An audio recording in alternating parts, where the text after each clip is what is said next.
Una simple tumba.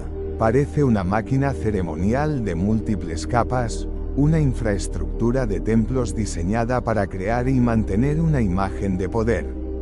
Y si la pirámide ya existe, ¿para qué construirla de nuevo? Es más fácil reclamarla como propia. Los faraones podían atribuirse la autoría de las pirámides, hacer correcciones cosméticas, dejar su nombre en los bloques, construir pequeñas pirámides para las esposas, añadir nuevos templos o calzadas. Es como los monarcas medievales, apropiándose de los méritos de sus antepasados. Mira, me subo a hombros de gigantes, así que yo mismo soy un gigante. Aún hoy juzgamos el antiguo Egipto a través del prisma de estos edificios. Ahora imaginemos el impacto que tuvieron en la gente de aquella época. Una pirámide que se elevaba hacia el cielo, de escala incomprensible, calibrada al milímetro y orientada hacia las estrellas. ¿Hacía falta algún otro argumento para reconocer al faraón como un dios? Paradójicamente, cuanto más estudiamos las pirámides, más tenemos la sensación de que eran una herramienta de sugestión, un sistema simbólico, parte del juego de la eternidad. Quizá los faraones utilizaban pirámides prefabricadas, igual que hoy los presidentes se trasladan a palacios históricos. No importa quién las construyó. Lo que importa es quién las posee. Ahora piense, si esto es cierto, entonces quizá la pregunta, ¿quién construyó las pirámides?, no sea menos importante que, ¿por qué y cómo? Porque el propósito de cualquiera de las dos sigue siendo vago. En la próxima entrega, desglosaremos exactamente cómo pudieron haber sido construidos estos gigantes. ¿Qué tecnologías utilizaban? ¿Qué herramientas tenían? Y lo más importante, ¿podrían haberlos construido?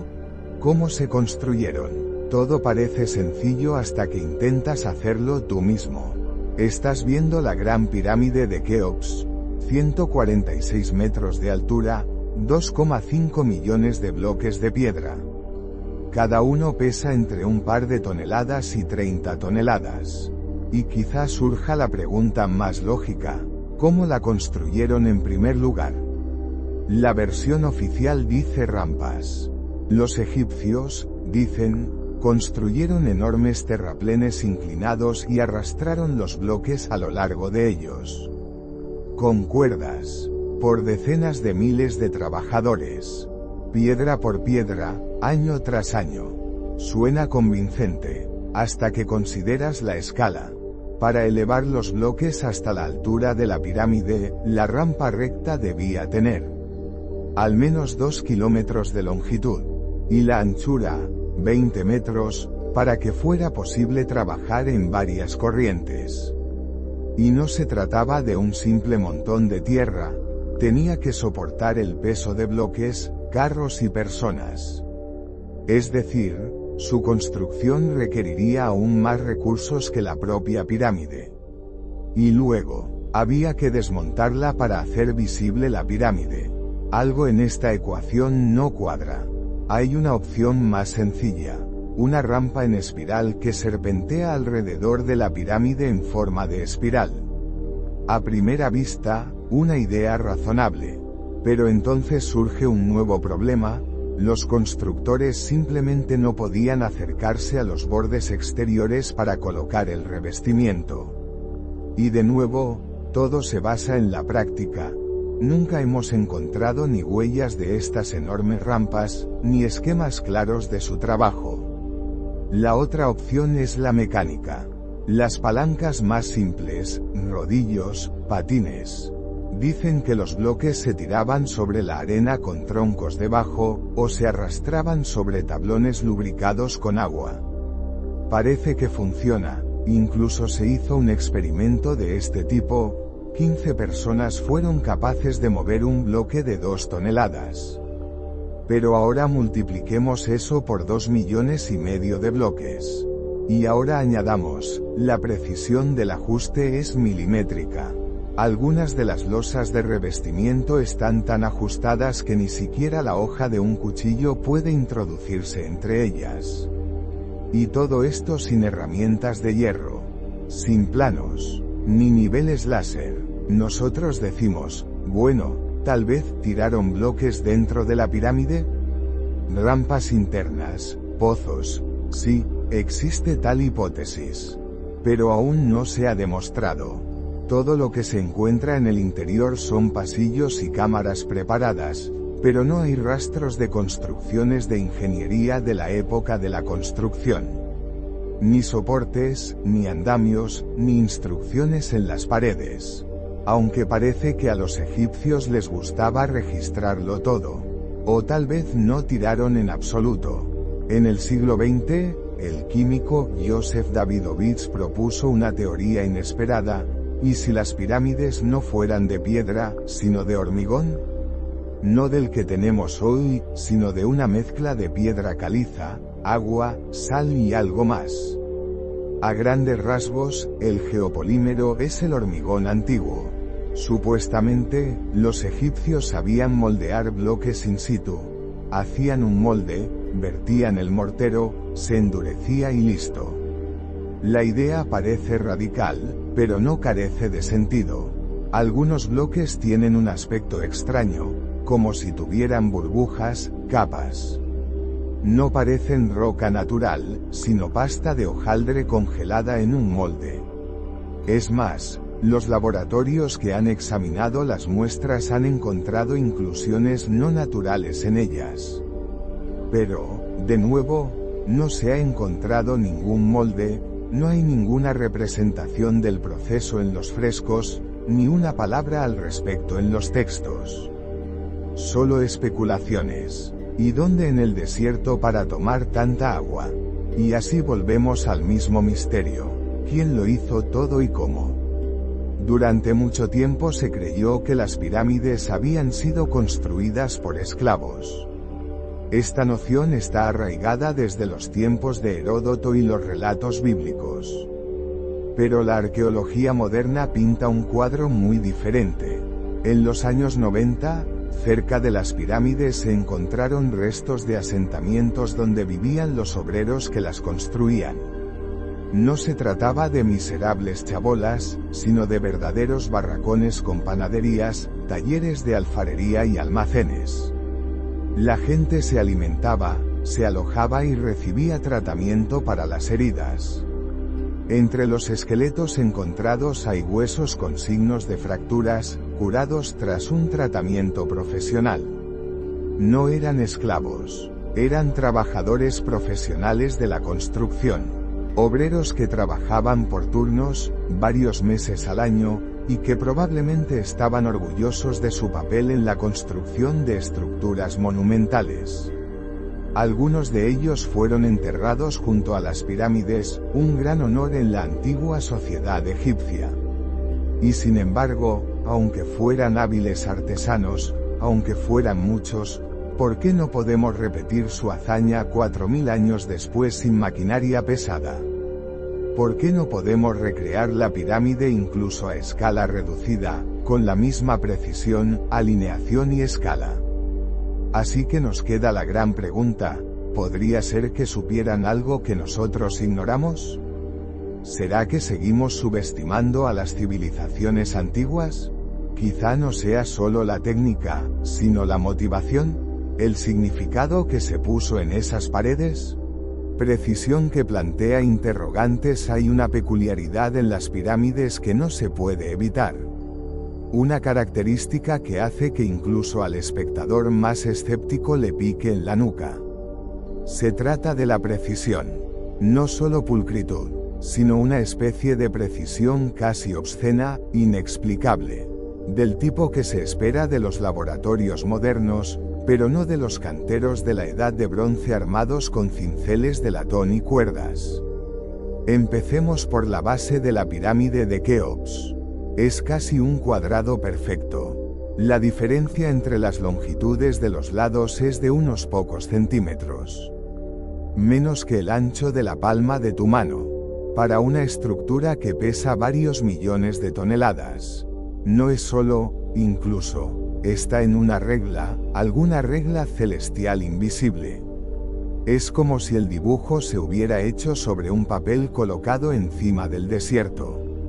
Ahora piensa en ello. ¿Por qué? ¿Por qué una tumba sería perfecta? Quiero decir, nadie debía medirla. Es una tumba llena hasta el borde de piedras. ¿Le importa al faraón muerto cuán recto es el ángulo de su pared oeste? Pero no, no es solo, incluso. Es casi perfeccionismo matemático. Es también esta precisión la que apunta hacia el cielo. La pirámide está alineada con los lados del mundo con tal precisión que la mayoría de los edificios modernos le pierden en orientación. Sus caras miran al norte, al sur, al este y al oeste.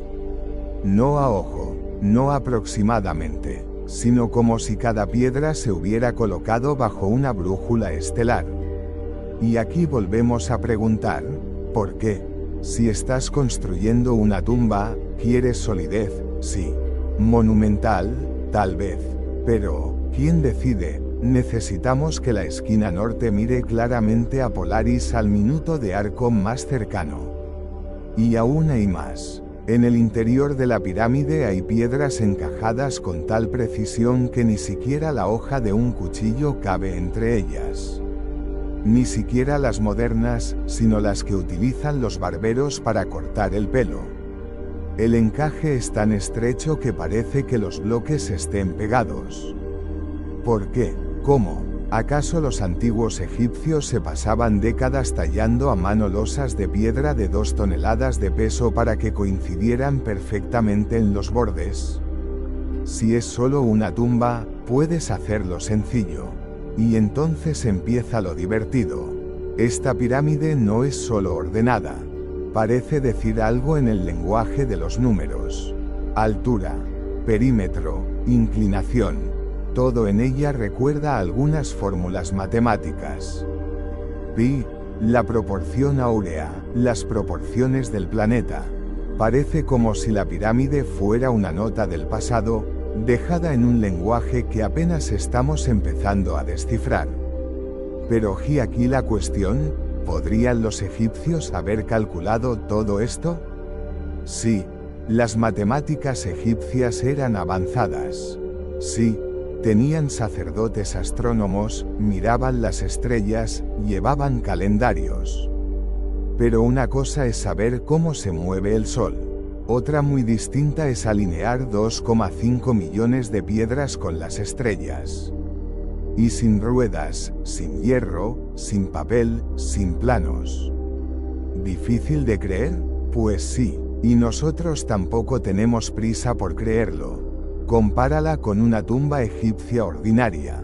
Habitación pequeña, pinturas simples, paredes de arcilla, ladrillo crudo. Ahora imagínese, en el fondo de todo esto se alza una gigantesca obra maestra geométrica en la que todo es perfecto y que parece más una especie de instrumento o código que una simple tumba. La lógica dicta que o hay algo que no sabemos, o no es solo una tumba. ¿Quizás un templo, un mapa astronómico, o un mensaje a los dioses? De todos modos, con este nivel de precisión, se plantea una pregunta simple pero insidiosa: ¿no está demasiado bien hecho? ¿Para algo que debería haber sido encerrado para la eternidad y olvidado? Y con acento agudo ese es quizá el principal misterio. Es como si la pirámide se hubiera construido para ser comprendida. Excepto, no por nosotros. No ahora, tal vez alguien más, en otro momento. Evolución arquitectónica. De la mastaba a Keops las pirámides no surgieron de la nada. No fueron un insight repentino ni un salto tecnológico, como a veces presentan los partidarios de versiones alternativas. El pensamiento arquitectónico egipcio evolucionó lenta y progresivamente, con tentativas y errores. Y rastrear esta evolución significa comprender un poco mejor de dónde surgieron las grandes pirámides de Giza. ¿Y por qué todo se detuvo bruscamente? Los faraones tenían originalmente mastabas, tumbas simples en forma de paralelepípedo rectangular truncado, de ladrillo, en cuclillas. Nada impresionante, para ser honesto. Pero la idea ya estaba en ellas, el cuerpo debía estar oculto bajo tierra, y en la parte superior, un monumento. Poco a poco las mastabas se hicieron más y más complicadas, con cámaras subterráneas, con almacenes, con pinturas. Y aquí aparece una figura sin la cual, tal vez, no existirían las pirámides. Imhotep, sacerdote, arquitecto, médico, astrónomo. Un hombre que más tarde sería deificado. Fue él quien construyó la primera pirámide escalonada de Djoser en Saqqara. Es como una mastaba apilada una sobre otra. 6 niveles apuntando hacia arriba. Ya no es solo una tumba, es un manifiesto arquitectónico. Una torre hacia el cielo. Los escalones por los que el alma del faraón asciende a las estrellas. Siguieron más intentos. La pirámide de Meidum, atribuida a Esnofer. Ya no hay escalones. Pero el revestimiento se ha desmoronado, y ahora parece, por decirlo suavemente, no muy impresionante. Aunque por idea, fue la primera pirámide de paredes lisas. Entonces, pirámide rota en Daksur. Sus paredes de repente cambiar el ángulo, como si algo salió mal. Hay muchas teorías. Tal vez el suelo comenzó a asentarse, tal vez el faraón murió y era necesario terminar la construcción con urgencia. O, tal vez, los arquitectos se dieron cuenta, demasiado empinada significa demasiado peligrosa. Pero finalmente, Snofru construye la pirámide rosa, la de Daksur, paredes lisas, geometría precisa, esencialmente un ensayo general para Giza. Y ya el hijo de Snofru, Khufu, alias Keops, lo realiza a un nuevo nivel. La Gran Pirámide, la más masiva, la más precisa, la más discutida. La culminación de todo el pensamiento arquitectónico en Egipto. Pero esto es lo extraño. Después de la cuarta dinastía, es como si todo empezara a degenerar. Las pirámides se hacen más pequeñas, más cortas, menos elegantes. Sus paredes se derrumban, no resisten la prueba del tiempo. Es como si algo se hubiera perdido. Es como si algo se hubiera perdido. ¿Pérdida de tecnología? Poco probable. El conocimiento probablemente siga ahí. Pero, ¿una crisis de Estado? Sí. El fin del reino antiguo no es solo una reorganización política. Es el colapso del poder centralizado. Los faraones ya no eran dioses, ahora solo eran poderosos gobernantes. No más sueños gigantes de piedra. O puede que el propósito haya cambiado. Tal vez las propias nociones del más allá hayan cambiado. En lugar de monumentos en el desierto, hay más templos de cámara, nuevas formas de ritual. De un modo u otro, el apogeo arquitectónico había terminado. Y las pirámides de Giza permanecieron como un pináculo mudo. Como una huella que nadie podría duplicar jamás. Lo que había en la última conferencia. En la primera parte de nuestra conferencia hemos reflexionado sobre lo más importante. ¿Por qué la humanidad debe aspirar al espacio? La Tierra es nuestro único hogar, pero no eterno. Es hermosa y única, pero vulnerable.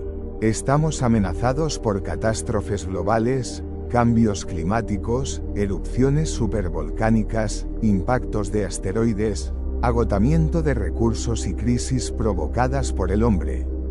Si la humanidad quiere sobrevivir y preservarse como especie, como cultura, como portadora de conocimiento y razón, el viaje al espacio no se convierte en un capricho, sino en una necesidad.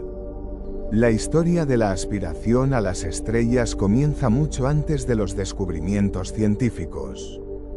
Ya en la antigüedad la gente observaba el cielo, creaba mitos, construía megalitos y templos orientados a las estrellas. El espacio siempre ha formado parte de la conciencia humana, misterioso, tentador, inalcanzable. Pero a finales del siglo XIX y principios del XX, los sueños del cosmos tomaron forma por primera vez en los escritos científicos.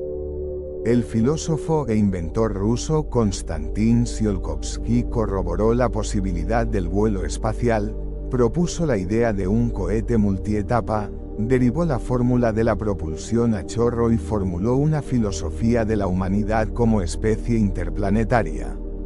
En Alemania, Hermann Oberth desarrolló ideas para un escape práctico más allá de la atmósfera, y en Estados Unidos, Robert Goddard diseñó y lanzó el primer cohete de combustible líquido del mundo. El cohete V-2, creado durante la Segunda Guerra Mundial, fue el primer objeto que cruzó el umbral espacial de los 100 kilómetros sobre la Tierra. Esta arma, desarrollada en la Alemania nazi, era destructiva, pero la tecnología que había detrás lanzó la era de la exploración espacial. Tras la guerra, la ingeniería y los especialistas se repartieron entre los dos futuros líderes de la carrera espacial, la URSS y Estados Unidos. Wernher von Braun en Estados Unidos y Sergei Korolev en la URSS se convirtieron en símbolos de dos vectores paralelos de un mismo movimiento, el movimiento hacia las estrellas. 4 de octubre de 1957. Un cohete R-7 surca los cielos desde el cosmódromo de Baikonur. A bordo lleva el primer satélite artificial de la historia, el Sputnik 1. No es solo una bola de metal con antenas, es la primera voz de la humanidad en el espacio. Unas simples señales de radio transmitidas desde la órbita conmocionaron al mundo entero. Le siguió el Sputnik 2 con un ser vivo a bordo, la perra Laika. Y en 1958, los estadounidenses lanzaron el Explorer 1, con cuya ayuda se descubrieron los cinturones de radiación de la Tierra, el descubrimiento científico más importante. Con estos acontecimientos comenzó la era espacial. El espacio dejó de ser un sueño para convertirse en un campo de investigación y desarrollo, pero también en un escenario de confrontación política e ideológica. La URSS y Estados Unidos ascendían hacia la órbita paso a paso, compitiendo no solo en tecnología, sino también en su visión del futuro. La idea del vuelo espacial humano dejó rápidamente de ser una abstracción. Se construyeron cohetes, cabinas presurizadas y sistemas de soporte vital. Se estudiaron las cargas y el impacto de la ingravidez, y se crearon complejos de entrenamiento. En menos de 10 años, la humanidad ha superado un camino colosal, de satélite a ser un ser vivo en el espacio confinado del vuelo orbital. Pero para explorar el espacio no bastaba con llegar. Surgió una nueva pregunta: ¿cómo permanecer allí durante mucho tiempo? ¿Cómo hacer posible que una persona viva y trabaje en órbita no durante horas, sino durante días, semanas, meses? Así nació la idea de las estaciones orbitales, los primeros refugios humanos permanentes en el espacio. No eran simples laboratorios, sino peculiares puestos avanzados de la civilización, sus puestos avanzados en el espacio sin aire. Aquí se practicaban tecnologías de estancia prolongada en ingravidez, se realizaban experimentos médicos, físicos y biológicos. Aquí se probó la posibilidad misma de vida fuera de la Tierra. Ahora continuaremos la historia desde este mismo hito, desde el momento en que el hombre dejó de ser un simple invitado en órbita. Las estaciones Salyut, Skylab, Mir e ISS no son solo nombres. Son hitos en el camino que lleva desde los primeros lanzamientos hasta la idea de la existencia interplanetaria. Hoy entramos en un nuevo capítulo, el capítulo de la vida entre las estrellas. Introducción. A veces solo hace falta una mirada. De pie al pie de la pirámide de Keops, todo lo que sabía hasta ese momento se resquebraja. Esta estructura no es solo enorme, Desafía el sentido común. Millones de bloques de piedra, cada uno pesa varias toneladas. Orientación casi perfecta a los lados del mundo. Un intrincado sistema de corredores en el interior. Y todo esto, en medio del desierto, construido, supuestamente, sin rueda, sin hierro y sin margen de error. ¿Cómo puede creérselo? Da la sensación de que cuanto más aprendemos sobre las pirámides, más se parecen a un rompecabezas sin solución. Todo se explica oficialmente, pero la explicación no funciona. Todo parece estar estudiado, pero cada año se descubre algo nuevo. Por ejemplo, un vacío gigante en el interior de la pirámide, un corredor que nadie conocía y una extraña estructura bajo el cementerio cercano. Hoy viajaremos a Egipto, a los pies de las pirámides de Giza, para averiguar qué sabemos realmente de estas misteriosas estructuras. En este vídeo aprenderás por qué la versión oficial sigue sin explicar exactamente cómo se construyó la pirámide de Keops, y si una civilización pudo lograrlo sin magia, sensaciones de los últimos años. Lo que los arqueólogos han encontrado bajo la pirámide en los últimos años, y por qué estos hallazgos no se gritan en cada esquina. ¿Cómo explicar detalles de ingeniería que no deberían haber sido posibles hace 4500 años?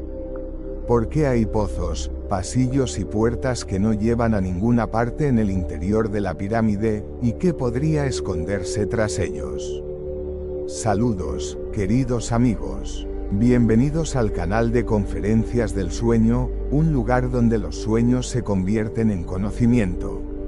Si te gusta dormirte con historias que no solo te arrullan, sino que también amplían tus horizontes, haz clic en suscribirte y timbra para no perder nuestro canal. Aquí no solo contamos historias, pensamos juntos.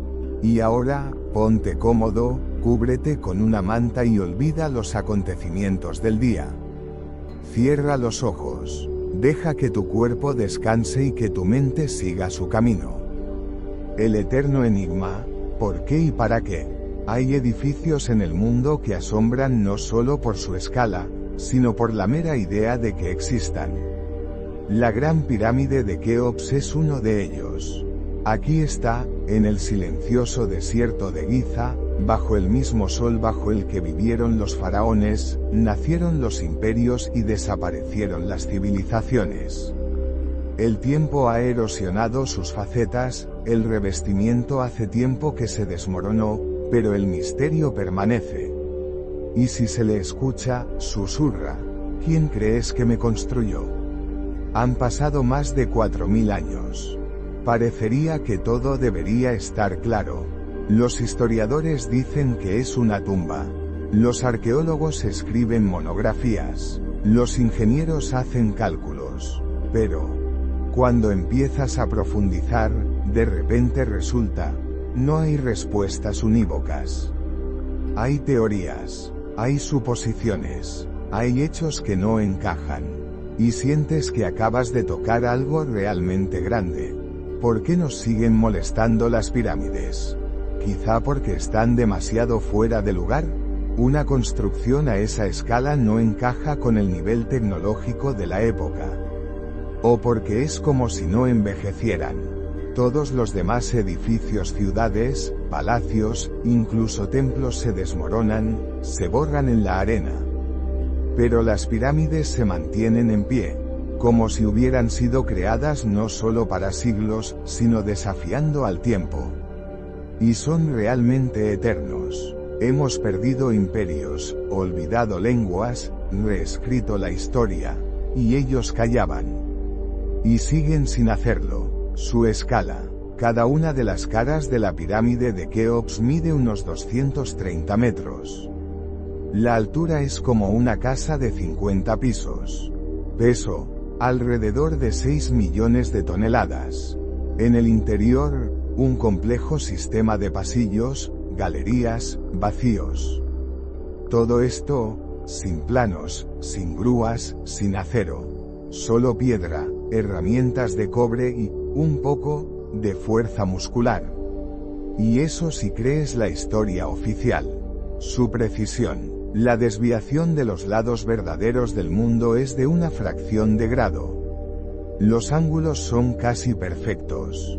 La base es un cuadrado casi perfecto. El error es menor que muchos edificios modernos.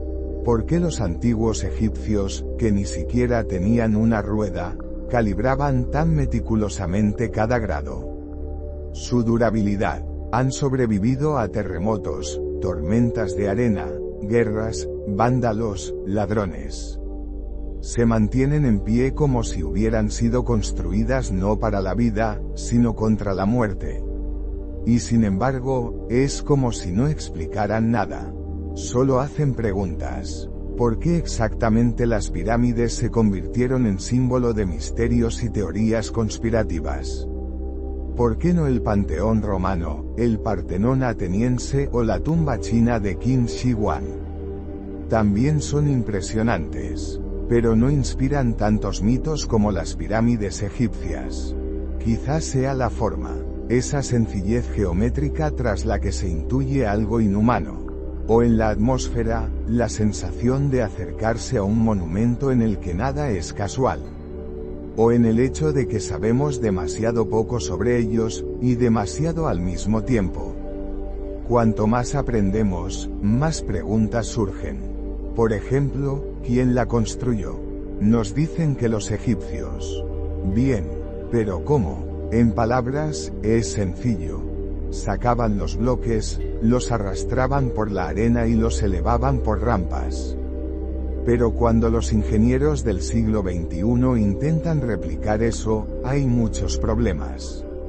Las rampas ocuparían más espacio que la propia pirámide. Las piedras pesan hasta 30 toneladas. El cobre es blando, la piedra caliza es dura. Piedra contra piedra está bien, pero procesar millones de bloques, ¿esa clase de precisión? Otro ejemplo, las minas de la pirámide. Pequeños y estrechos canales que salen de las cámaras en un cierto ángulo, hacia ciertas estrellas. Sirio, o Orión. En los textos antiguos, el alma del faraón va a los dioses. Eso es bueno, pero ¿por qué las puertas de metal con manijas dentro de estos pozos que no conducen fuera? ¿Quién las cerró? ¿Cuándo las cerraron? Y luego está el gran vacío, descubierto en 2017. Oficialmente un volumen sin función. Ni una cámara, ni un pasillo, ni una sala abovedada. Solo un vacío de 30 metros de largo. ¿Qué es? ¿Una cámara acorazada? ¿Una cámara de iniciación? ¿O un error de construcción? Spoiler, la última opción es casi imposible. Es demasiado simétrica y precisa. Y hay docenas de estas, pequeñas, rarezas. La pirámide de Keops es como un iceberg. Solo una pequeña parte está en la superficie, y todo lo más interesante está escondido dentro. En este vídeo no vamos a afirmar nada. Ni sobre extraterrestres, ni sobre bloques de hormigón, ni sobre portales mágicos. Pero le mostraremos por qué surgen teorías alternativas. Y por qué la versión oficial, a pesar de su delgadez, deja tantas lagunas. No será una historia con puntos sobre las íes, sino una reflexión. Un viaje, un intento de comprender a qué nos enfrentamos. Mientras tanto, haga memoria. ¿Cuándo fue la última vez que contempló un edificio y sintió no solo admiración, sino ansiedad? Que quizá esas piedras no sean solo vestigios del pasado, sino la clave de algo más importante. Versión oficial, las tumbas de los faraones. Así pues, imaginemos, hace unos 4500 años, en la época de la cuarta dinastía del Reino Antiguo, a orillas del Nilo comienza de repente la mayor construcción de la historia. Se erigen las pirámides, que siguen siendo las estructuras de piedra más macizas del planeta. Y todo ello según la versión oficial con un único fin: enterrar al faraón. Actualmente, esta versión se enseña en escuelas y universidades. Según esta, la Gran Pirámide se construyó hacia el año 2580 a.C. para el faraón Khufu, en transcripción griega, Keops. Su construcción duró unos 20 años y en ella supuestamente participó toda la economía del país. ¿Por qué? Porque, según la antigua religión egipcia, el faraón no era solo un gobernante, era un dios. La encarnación viviente de Horus en la tierra. Y cuando moría, se convertía en Osiris, el dios de los muertos. Y para que el faraón continuara su existencia en el más allá, necesitaba una tumba digna de un dios. No solo una cripta, sino una casa de la eternidad. De ahí las pirámides. La fuente de esta noción fue, en primer lugar, Heródoto. Unos 2000 años después de la construcción de las pirámides, visitó Egipto y registró el relato de los sacerdotes locales. Fue él quien relató que la pirámide de Keops se construyó durante 20 años y que su coste fue de miles de talentos de plata. También habla de la brutal explotación del pueblo y de que el propio Keops era un rey tirano que obligó a su hija a prostituirse para obtener fondos para la construcción. Esta historia es dudosa, pero es donde comienza la visión europea de las pirámides como tumbas. Esta idea fue retomada por los egiptólogos. Prestaron atención a los templos funerarios de las pirámides, a la presencia de tumbas cercanas, y llegaron a una conclusión. Puesto que el faraón era un dios, su entierro debía ser apropiado. En el interior de las pirámides se encontraron sarcófagos, vacíos, en los edificios vecinos relieves con escenas rituales, referencias al más allá, estatuas de Usepti, sirvientes, del más allá, que debían ayudar al faraón tras la muerte. Toda la lógica de la antigua religión egipcia parece confirmar que las pirámides no son más que tumbas. Pero lo que resulta desconcertante es lo siguiente: si las pirámides son tumbas, ¿por qué nunca se han encontrado momias en ellas? En ninguna de las tres grandes pirámides de Giza, Keops, Kefren, Meikerin, se encontró ni un cuerpo, ni accesorios funerarios. Solo sarcófagos de piedra vacíos, y con tapas mal ajustadas. ¿Quizás las momias fueron robadas? Tal vez. Pero entonces, ¿dónde están las pruebas del saqueo? ¿Por qué están intactas las paredes de las cámaras? ¿Por qué están intactos los techos? Además, si solo se trata de tumbas, ¿por qué tanta complejidad geométrica? ¿Por qué las pirámides están orientadas sobre los lados del mundo con una precisión asombrosa, con una desviación inferior al 0,015%? ¿Por qué sus dimensiones están correlacionadas con constantes matemáticas como el número pi y la proporción áurea? ¿Por qué la Gran Pirámide está construida en la meseta, teniendo en cuenta su pendiente, y por qué su base es un cuadrado casi perfecto? En el interior de las pirámides, los más complejos sistemas de cámaras de descarga, pozos de ventilación, pasillos ocultos. ¿Todo esto por un cadáver? Aquí es donde surge otra pregunta. El antiguo Egipto era sin duda una sociedad profundamente religiosa. La gente vivía anticipándose a la muerte y creía que su faraón ascendería al cielo después de morir para reunirse con los dioses. Pero si estas ideas eran realmente tan importantes, ¿por qué la pirámide no es un templo? ¿Por qué no tiene pinturas, oraciones, bajorrelieves ni textos sagrados en las paredes, a diferencia de las tumbas posteriores del Valle de los Reyes? Es una imagen extraña. Por un lado, el culto a los muertos, la momificación, rituales complejos. Por otro, el silencio absoluto en el interior de la Gran Pirámide. Paredes vacías, cámaras sin rastros de enterramiento. Da la impresión de que, o bien la pirámide se construyó, pero no se utilizó para los fines previstos, o bien tuvo originalmente una finalidad completamente distinta. ¿Y si los egipcios no construyeron las pirámides? La versión es audaz, no cabe en los libros de texto, pero, lo que es importante, la plantean incluso algunos egiptólogos. Según esta hipótesis, los faraones podrían haber heredado las pirámides de una civilización más antigua y perdida, o al menos de predecesores cuya tecnología y conocimientos se habían perdido. En este caso, las pirámides se convierten no tanto en tumbas como en un escenario, a gran escala, imponentes, ideales para crear una imagen de poder absoluto. Imagínate, el faraón se presenta ante el pueblo y dice simplemente, esto es mío. No explica cómo se construyó. No tiene que hacerlo. La pirámide en sí es la prueba de su poder divino. Una imagen así, grabada en piedra, funciona mejor que cualquier propaganda. Esta es la esencia del mito arquitectónico, no contarlo todo, sino inspirar asombro. Para entender cómo pudo haber funcionado esto, tenemos que profundizar en la visión del mundo del antiguo Egipto.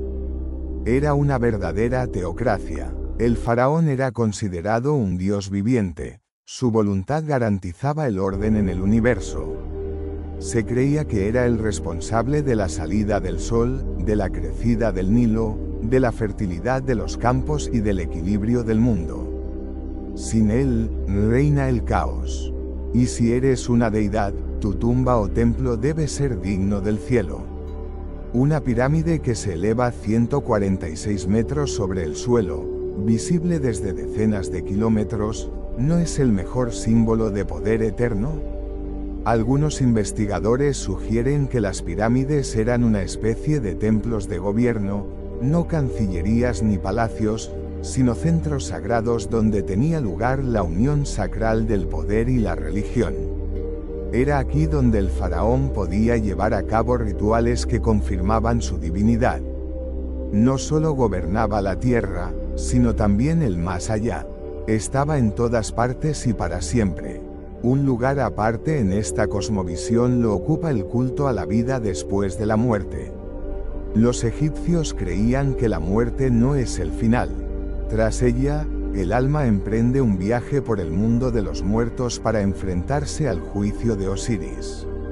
El éxito de esta transición dependía de muchos rituales: momificación del cuerpo, encantamientos, amuletos, doseles de órganos, estatuillas suscepti, que se suponía que debían servir al difunto en la otra vida. Una momia no es solo un cuerpo, es un mecanismo activado ritualmente que proporciona una conexión entre el alma y el cuerpo. Y la pirámide es un conducto entre mundos. Pero tal vez no para cada faraón individualmente. Quizá fuera una estructura única, un centro sacro, donde los faraones aspiraban a unirse, pero no necesariamente a ser enterrados en su interior. Si observamos los complejos piramidales de Giza, veremos todo un sistema: templos funerarios, pirámides de culto, torres solares, caminos de procesión. Todo esto no parece hallazgos antiguos y nuevos. Parece que las pirámides han estado a la vista durante 5000 años. Se han estudiado desde la antigüedad. Egipto ha sido durante mucho tiempo sinónimo de misterios, papiros y sarcófagos dorados. Todo ha sido ya medido, fotografiado, recorrido con antorchas, cámaras y palpadores arqueológicos. ¿Qué más se puede encontrar en estos bloques de piedra? Pero no, lo mejor acaba de empezar. Y parece que acaba de empezar. 2017. Tomografía de muones. Parece ciencia ficción, pero funciona como un reloj. Los científicos hicieron pasar corrientes de partículas elementales muones a través de la pirámide para escanear su interior como si fuera una radiografía gigante. Y de repente, encontraron un vacío enorme, desconocido, exactamente encima de la gran galería. 30 metros de largo, sin entrada ni salida. Ni muros con inscripciones, ni sarcófagos. Solo un vacío en el corazón del monumento. ¿Para qué es? ¿Una cámara? ¿Un pasaje técnico? ¿El remanente de un antiguo truco de ingeniería? No lo sabemos. Y esto no es ninguna broma. Nosotros, la humanidad, no sabemos lo que hay dentro de la Gran Pirámide porque es imposible entrar. Todavía no. 2023. Pasillo secreto. De nuevo proyecto Scan Pyramids. Otra vez escaneando. Y de nuevo el resultado, un pasillo de 9 metros detrás de la entrada original de la pirámide. Rectangular, ordenado, con una sección transversal de 2 por 2 metros. No es solo una grieta en la roca o un vacío natural. Alguien hizo esto. ¿Con qué propósito? Algunos creen que redistribuye el peso de la estructura, otros que es un camino a otra cámara oculta. Y algunos dicen que es solo el comienzo de desentrañar algo más grande que ni siquiera podemos imaginar todavía. 2024. Cementerio del Oeste. En este contexto, es fácil olvidarse de las afueras de las pirámides. Pero en la zona del cementerio occidental adyacente a la meseta de Giza, investigadores japoneses y egipcios descubrieron, mediante sondeos de radar, una extraña estructura subterránea en forma de L. Tiene el tamaño de una casa pequeña, 10 por 15 metros. La profundidad es de hasta 10 metros. ¿Qué es? ¿Una vieja tumba? ¿Un templo? ¿Una sala técnica? ¿O algo que ni siquiera los egiptólogos han descubierto todavía? Y eso no es todo. Cerca de la pirámide, en la década de 1950, se encontraron 2 enormes fosas, en las que se desmantelaron ordenadamente en miles de piezas. Barcos reales, de madera, hechos de cedro libanés. Estaban montados como un constructor, y uno de ellos se exhibe ahora en el Museo de la Pirámide. Mide casi 44 metros de largo. Se suponía que estas torres solares llevarían al faraón al más allá. Pero curiosamente, uno de ellos flotaba. De verdad, en el Nilo. Había rastros de limo en él. No solo estaba atracado, fue utilizado. ¿Por qué? ¿Y cuándo? Ahora, presta atención. Todos estos descubrimientos se han hecho literalmente en los últimos años.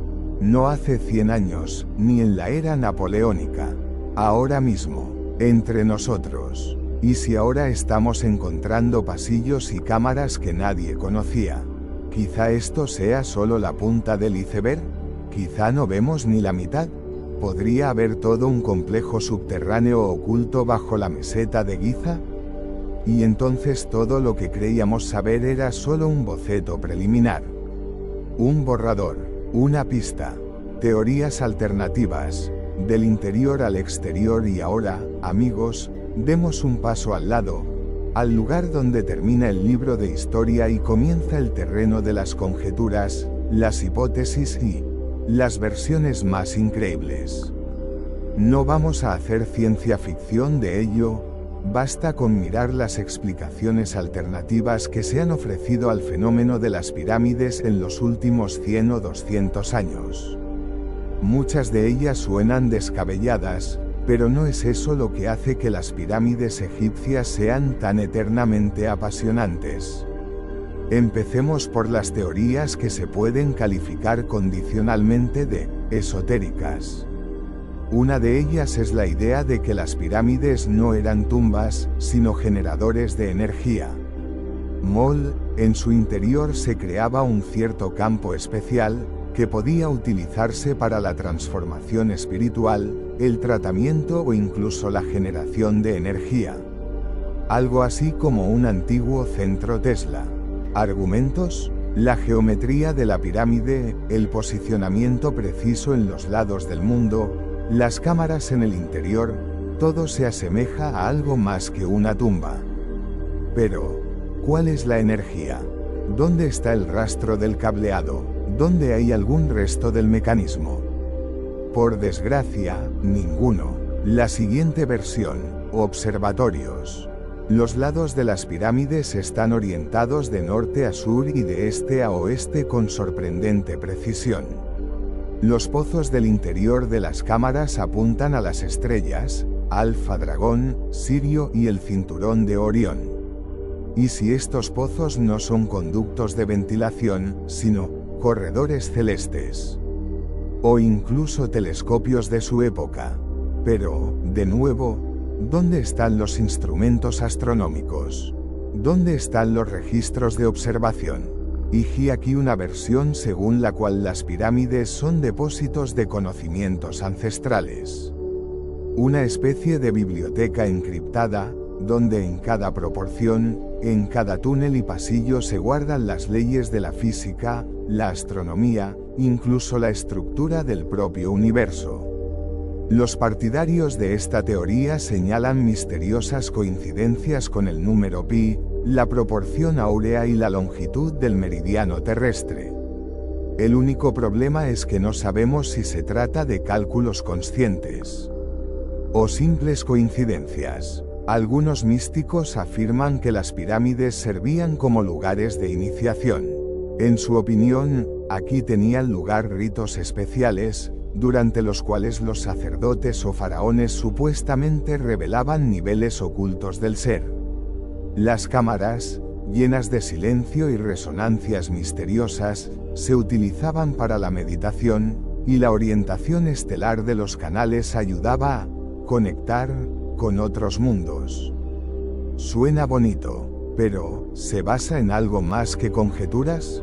Y, por supuesto, la orientación a las estrellas es quizá la teoría más romántica.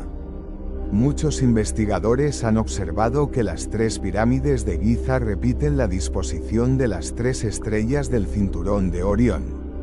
Los egipcios consideraban que Orión era la morada del dios Osiris, el dios del más allá. Y si no es casualidad, entonces, probablemente, las pirámides no eran simples bóvedas funerarias y puertas en otra dimensión.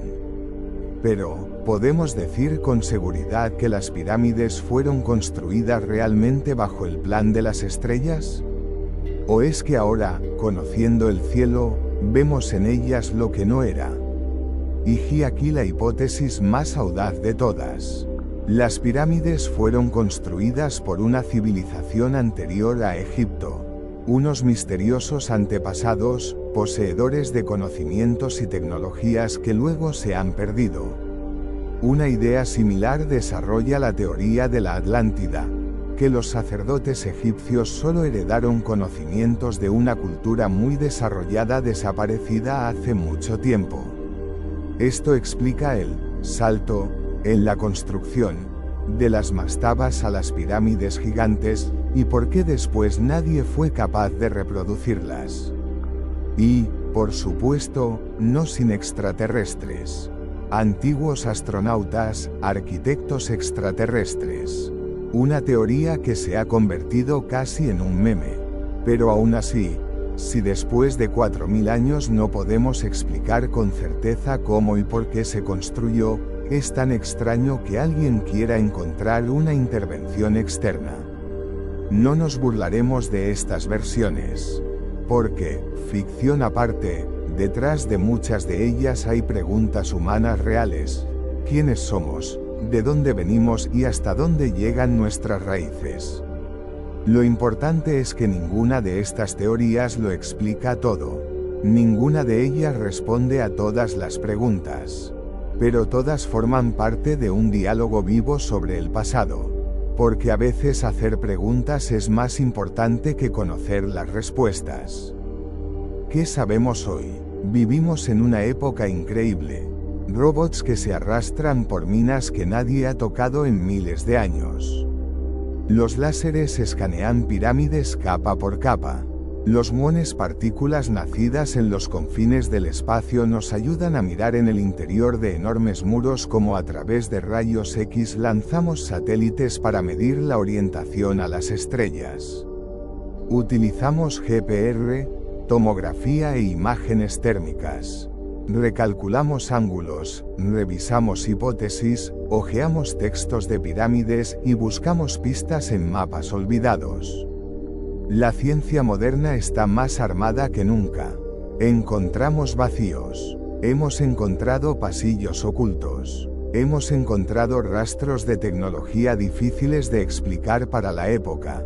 Incluso estamos revisando las fechas de construcción, porque algunos de los materiales no se ajustan a la cronología tradicional. Y, sin embargo, sigue sin haber una respuesta única. Es como si estuviéramos delante de un enorme libro antiguo, pero lo leyéramos a ciegas, a tientas.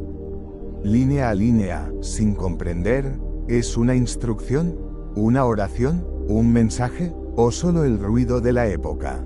Preguntas sin respuesta miles de años. Millones de toneladas de piedra. La perfección de la ingeniería. Y, sin embargo, seguimos sin saberlo. ¿Cómo? ¿Cómo se construyó todo esto sin la rueda, sin el hierro, sin los planos que han llegado hasta nosotros? ¿Por qué? ¿Por qué era necesario gastar décadas, las energías de todo un país, para erigir un trono de piedra perfecto, para un rey muerto? ¿Quién inició este proyecto? ¿Quién estuvo detrás de los planos? ¿Quién midió los ángulos? ¿Quién escondió las puertas detrás de los ejes? Quizá las respuestas no estén ocultas en la piedra. Están en nosotros, en la forma en que percibimos el pasado, en nuestra tendencia a creer en los milagros o, por el contrario, a negarlos, en nuestra disposición a aceptar el dogma o a dudar de él. Esta conferencia no trata de demostrar, y no se trata de destruir. No estamos a favor del sensacionalismo, pero tampoco de la fe ciega en que, lo dice el libro de texto. Estamos por las preguntas, estamos por la curiosidad, por mirar el mundo un poco más profundo, un poco más detenidamente. Las pirámides no nos dieron todas las respuestas, pero sí nos dieron lo más importante, la capacidad de búsqueda. Gracias por estar conmigo. Hasta luego y buenas noches. Segunda parte, segunda conferencia. El cosmos no es solo misterio e infinitud, es un espejo en el que la humanidad trata de examinarse. Saludos, queridos amigos. Bienvenidos al canal de Conferencias del Sueño, un lugar donde los sueños se convierten en conocimiento.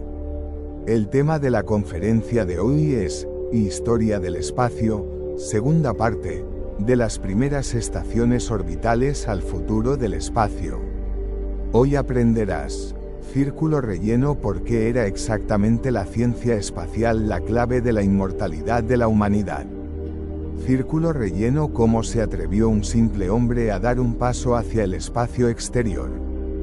Círculo relleno, cuándo establecerá la humanidad las primeras ciudades en la Luna y Marte. Círculo relleno, ¿por qué serán los robots los primeros en establecer colonias en el espacio profundo? Círculo relleno, ¿qué hay más allá de los límites del sistema solar? Si te gusta dormirte con historias que no solo te arrullan, sino que también amplían tus horizontes, haz clic en suscribirte y timbra para no perder nuestro canal. Aquí no solo contamos historias, pensamos juntos. La primera parte de la conferencia ya está disponible en nuestro canal, y si aún no ha tenido ocasión de verla, no deje de hacerlo. El enlace está en la descripción. Y ahora, queridos amigos, dejad a un lado todas las preocupaciones del día, relajaos, poneos cómodos y cerrad los ojos.